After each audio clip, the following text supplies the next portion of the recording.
Kuzambula, I'm Choni Selden and today I'm participating in Plogging Bhutan series. Plogging Bhutan is a humble initiative by BBS to encourage the youth and the general public out there to participate and contribute in taking care of the environment while we can. Now, some of you might not know what plogging is. Plogging is just jogging while picking up trash. So that's plogging for you.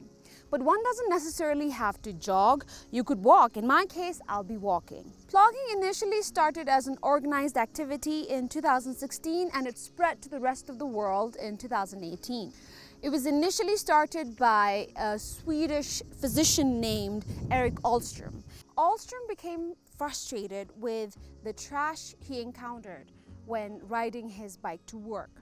Stopping and cleaning up trash became a habit and then later became a part of his routine exercise. By 2016, other people started joining in and it eventually became an official activity in Sweden. Waste management is one of the prevailing challenges of our time, and if we don't act now, we will hand a tattered world to our children.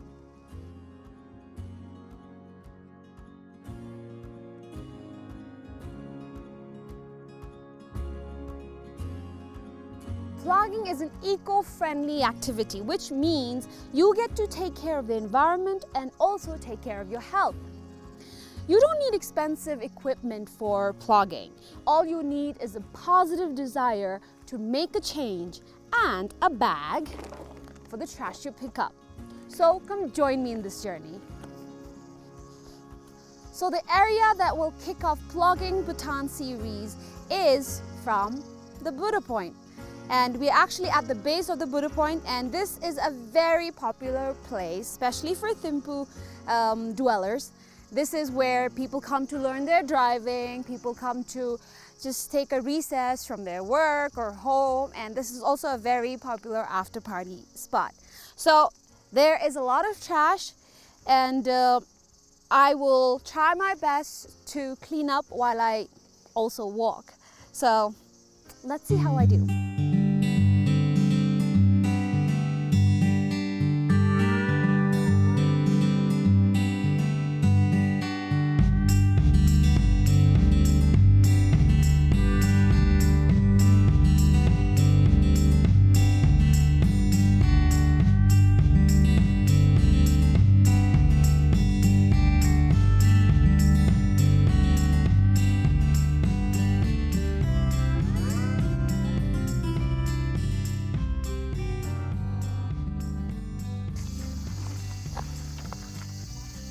On the limb.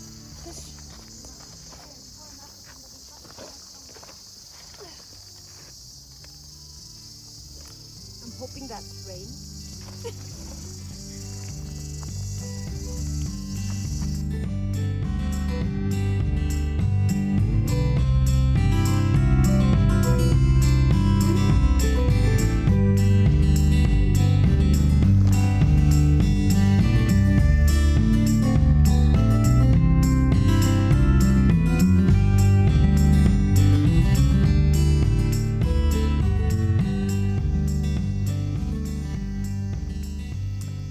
Have I heard of plogging before? I haven't heard the term plogging per se, but I heard of trying to clean your environment while walking or jogging, but I never heard the term as plogging before. What was that? I think it's a great initiative. Initially, I mean, I do like the concept of taking care of one's health while also taking care of one's environment. I think it's important, both of which is very important. So I think I hope this series kicks off a new phenomena in the country to be vigilant about one's health and the environment.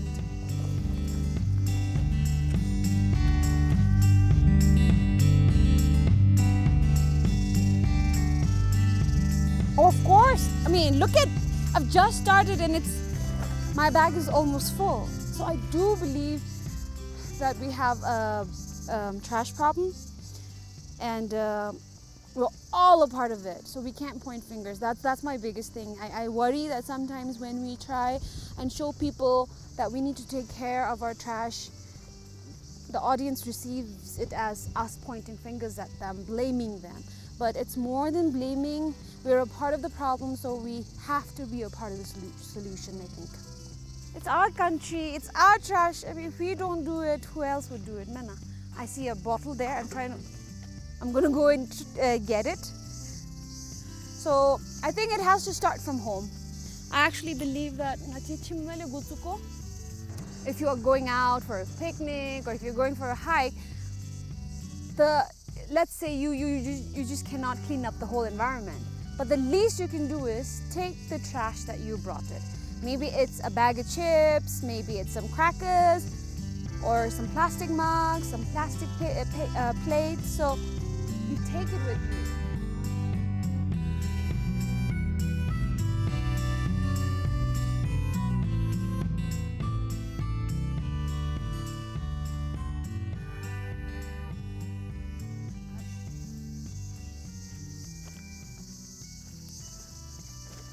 So there is a shortcut path right here, and we're going to take that because apparently when my producer went ahead and checked, it was pretty dirty and there was a lot of trash there. So we're going to go take a look and let's see if we can clean it up.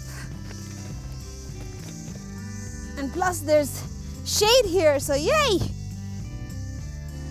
I've actually never come this way before.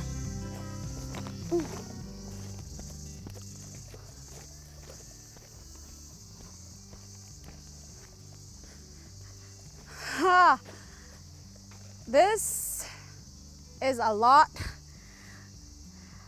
As you can see, there's a lot of trash here. It looks like a beautiful picnic ground, but it also looks like a dego or a kurugi ground. But this place is trashed. So from the start of this episode, my crew has been cleaning alongside of me, and I definitely need them to help me right now because this is a lot. I'm going to show you what I'm talking about. This place is literally trashed. And sadly, it's a beautiful place. I don't know. You can tell who played on this ground. It's people who played kuru, because this is an kurugido. And this is just one of it. There's plenty. There's cans, there's bottles, there's plastic bottles, there's plastic paper bags. So we are going to get to business and have this place cleaned. Right.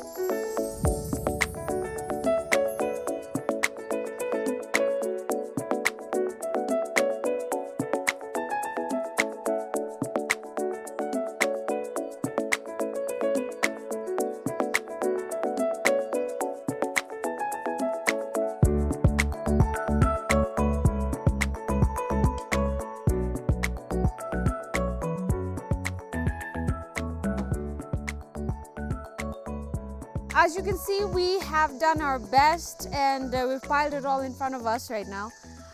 But the area is a lot bigger and there's a lot more trash. I think we need a bigger team actually to clean this area up, and hopefully we'll be able to come back. We do want to come back and clean up this area because it is a beautiful area. It's in Thimphu, for goodness sake. We need to at least keep our capital, start from somewhere, right? And this is on the way to Buddha Point. So anyway, so we'll keep it here. We'll give a call to Greenaway or any of the waste managers and let them know that they can pick up the trash from here. So now we're going to go continue on the path and see if we can clean up the path from Buddha Point to the base of it, the base of the mountain.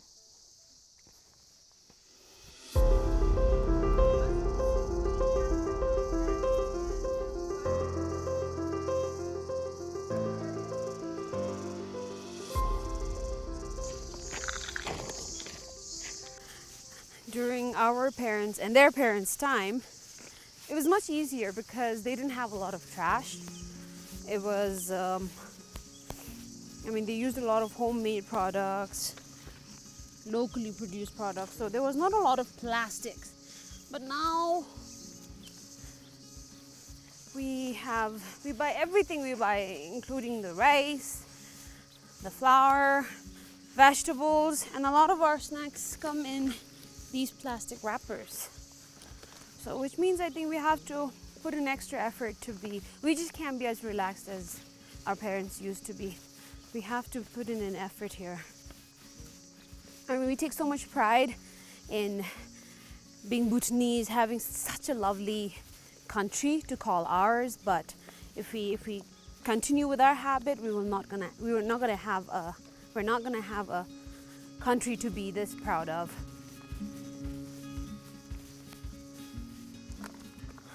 One of the common things that I found was actually bottle tops and straws. I mean, look at this. There's one here. There's another one here. What are people dumping in here?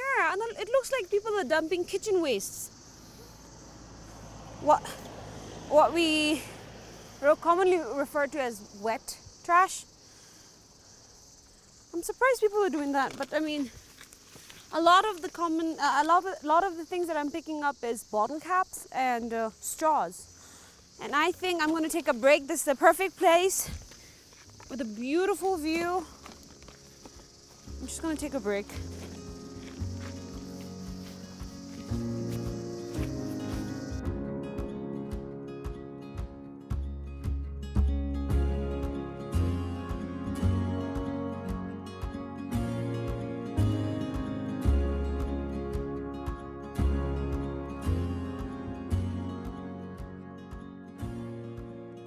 Longest time I was the middle daughter, and then after a while my parents separated, and I am now one of the 5 daughters and 2 sons. So and the fun thing about my sisters and my name is that we're all named Selden. Our second names, it's all Selden. However, it's all spelled differently. So I have my elder sister, who's Ishi Selden, then me, Choni Selden. I have a younger sister, Pema Selden, Dralma Selden, and Kile Selden, that's the youngest. The boys are not included, they have different names. And it was my dad's idea, actually. He had his first daughter named Ishi Selden, and then he liked the name Selden so much, so he decided to give it to all his daughters, even after he divorced his first wife and married the second one. So that's a very special, that's why I think I decided to name my daughter Selden.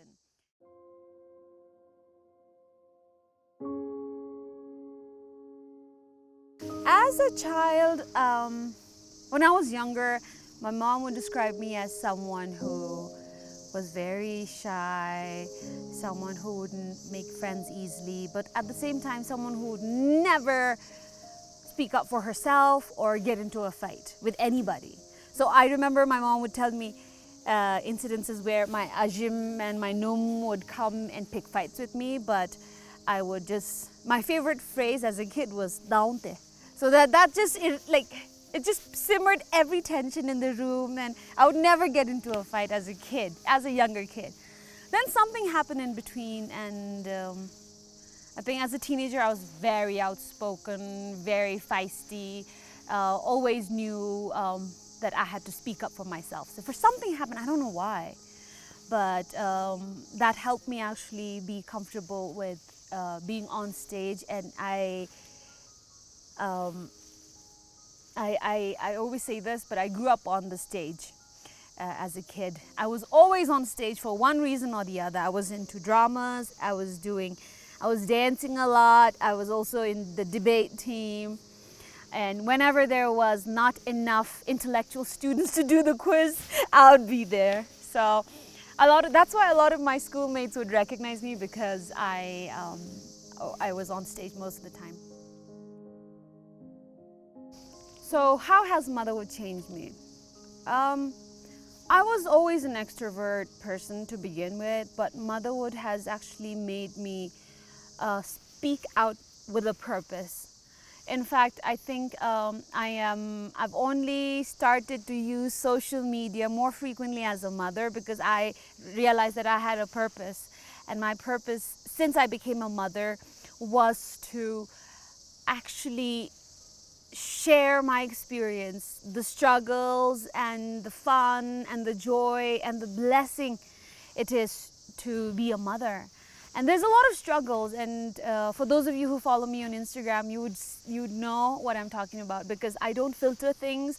I show you the raw footages of how a mother and a child argues now that she's 4. But before, I used to show times when she would cry throughout the night, when she had colic, when I wasn't feeling well. And there were also times where I'd shared educational videos about educational games to play with your toddler and all. So motherhood has definitely made me more purposeful in my journey as a television anchor for BBS, and it has merged my personal and professional life so well, and I feel so fulfilled doing my work and staying back at home at times as a mother.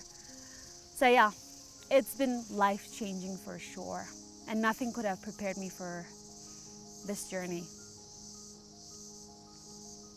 Anyways, I think rest time is over. It's time we move on before it starts to shower.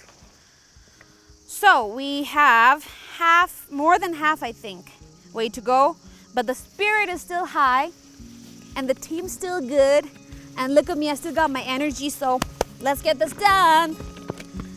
Another top. This is a beer bottle top.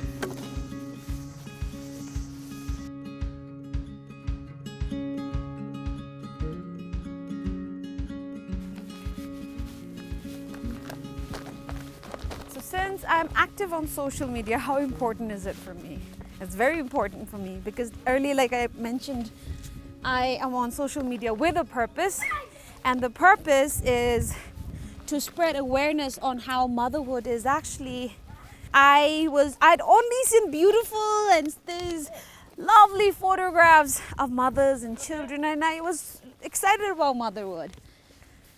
Then reality came, it hit me. And that's when I decided I have to share on social media. Nothing would make me change my mind about motherhood. It's beautiful. Of course, it's true and it's real, and it's painful at times, but it's such a blessing. And that is the message that I share on Instagram.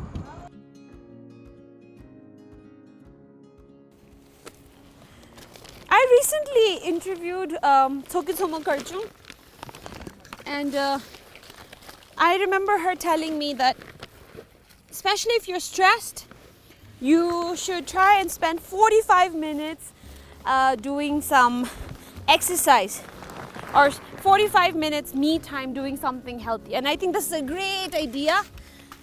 Plogging could be incorporated.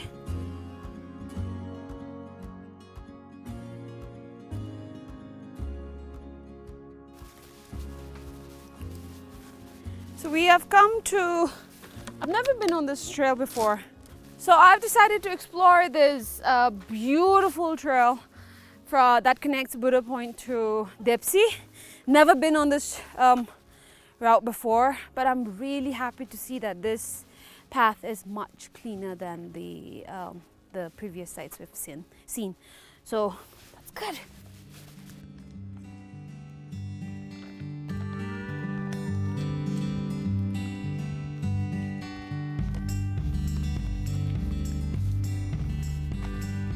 Oh, it's such a beautiful day though today. And the site, I had a treat. It was a really good, refreshing walk for me. Not only do I feel good about my health, but I also feel great about what I've done or what I'm doing.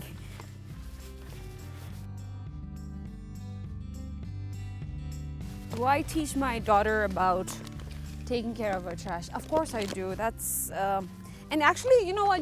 If you're a parent, you can't help but teach them about it, because they see you in and out of your home and in your car, especially when they're snacking in the car. It's a great time to teach your child how to take care of your trash. I've told my daughter not to throw things out of the car, and now she understands that, and it's actually good, because one time we were in the car with somebody and they happened to throw a peach pit. We had eaten peach, and that person, the driver happened to throw the pit of the peach out of the car. She got furious. She's like, littering! And that was just beautiful. And I explained to her that he threw it in the forest and it'll degrade, but it's that we should never throw plastic or just basically any trash out. But she understands the concept, and I'm really proud for that. And I think this is one of the best ways to actually teach children about trash. You don't have to do it in school. At home, if the parents take initiative and start teaching them on a daily basis, they understand. And I think it's high time we raise citizens where civic sense comes naturally to them. I mean, our generation, we learned it in school, but never at home were we taught about taking care of our trash. So it's good that we're teaching them this at homes, and I hope there are other parents out there who are doing the same.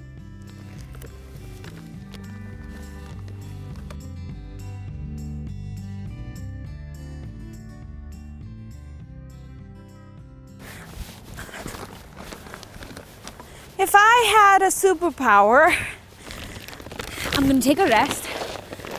Since I became a mother, I cannot watch children be sick, or I cannot watch children being abused, whether it's physical or verbal. My superpower would be to take away the suffering and the pain and the sickness from the children. That's all I want. That's all I would wish for. So we're I think concluding, because we have reached the gym point, I'd like to call that. And this is what I've collected. This is the second bag actually. The first bag, as you've seen, we've emptied it up at the Kuru ground. So this is the second, and I'm glad I was able to participate and take part. Wow, my gloves, because it's black, it is really hot in here, so I need to take this off. But I am so glad I was part of this plogging series, the first in the country, and for me personally too, my first time. But I did hear that there are, especially from the tourism sector, the effort is real for them, because they have been taking out tourists, and even within themselves, when they go out to new places and go hiking, they take that initiative to clean up after themselves or during their hike. I would like to encourage everybody who's watched this episode to at least, maybe if you really can't go for a long walk or a jog, wherever you're going with your family, to clean up after yourself, because it's the least we can do. If each of us take care of our trash, then the others really don't have to pick up after us. So I hope that sinks in, and that we really understand the magnitude of our actions and the repercussions of littering wherever we go. We have a tiny place to take care of. Bhutan is so tiny, but with everybody putting in effort to clean up after themselves, I think we can make a real big deal here. I would like to thank the producer of Plogging Bhutan series and the camera and the sound, who have cleaned up with me together. I know they couldn't be on camera, but they really did. I was very glad to see them actually put in effort, even behind the camera. They are very serious about this. So I hope you enjoyed watching this show, and I also hope that if you were to take one lesson out of this show, that is to clean up after yourself, because we have one planet to take care of. And we don't have to clean the whole planet. We're just taking care of our homes, our surroundings, our neighborhood, and at large, our country and the globe thereof. So anyways, thank you so much for watching. I hope to catch you guys some other time. Bye-bye.